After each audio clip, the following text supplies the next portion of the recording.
Voilà un exemple palpable en matière de football. Qu'on ne change pas parce qu'il faut changer.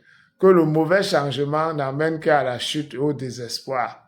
On ne change pas un entraîneur pour des raisons tribales, comme vous avez fait avec Songbahanak. On ne change pas un chef d'État pour des raisons tribales, comme vous essayez de faire avec notre champion Paul Biya, qui est véritablement en train de travailler.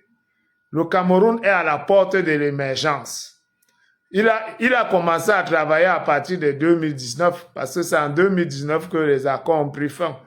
Il ne pouvait pas se mouvoir avant. Il a même été trop fort pour faire ce qu'il a fait là avant la fin des accords. Maintenant que les accords sont finis et il a refusé de les renouveler, on voit comment le Cameroun est en train de se déployer.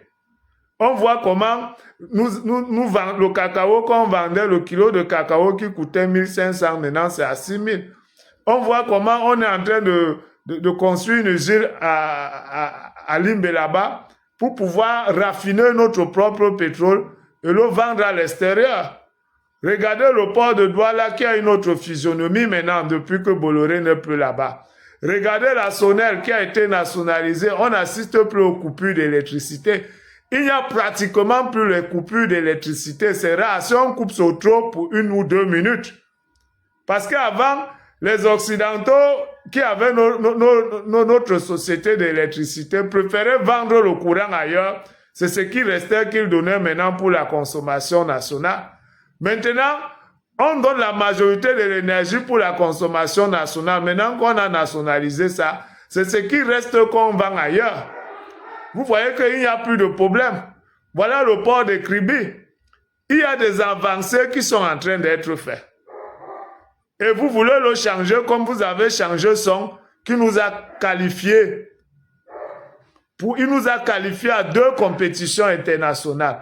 La Coupe d'Afrique, il nous a qualifiés de façon in extremis. Ça a fait bouger tout le monde entier. Il a même dû inventer une théorie pour ça, la théorie du danger. Et il nous a qualifiés pour la Coupe du Monde. On ne part pas toujours en Coupe du Monde pour avoir un bon résultat. Le seul fait d'y aller, c'est déjà un palmarès. Vous comprenez? Bon, vous êtes parti chercher Marc Bryan. Parce que tout pour vous, c'est le changement. Vous croyez que le changement, c'est un gage de réussite.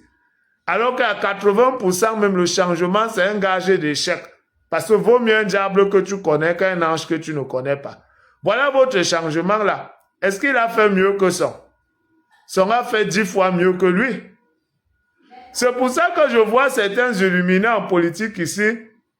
Quand le Conseil constitutionnel, qui est l'organe décisionnaire en matière d'élection présidentielle, c'est eux qui disent qui a gagné. Et ce n'est pas eux-mêmes qui décident. Ils ne lisent que les rapports qui ont été fournis par Elekam.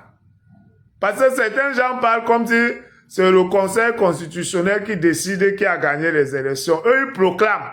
Je ne sais pas si vous comprenez le mot proclamer là en français. Ils ne décident pas, ils ne jugent pas. Ils ne lisent que ce que Elekam, qui a été chargé d'organiser les élections, avec les observateurs de la CEDEAO, disent.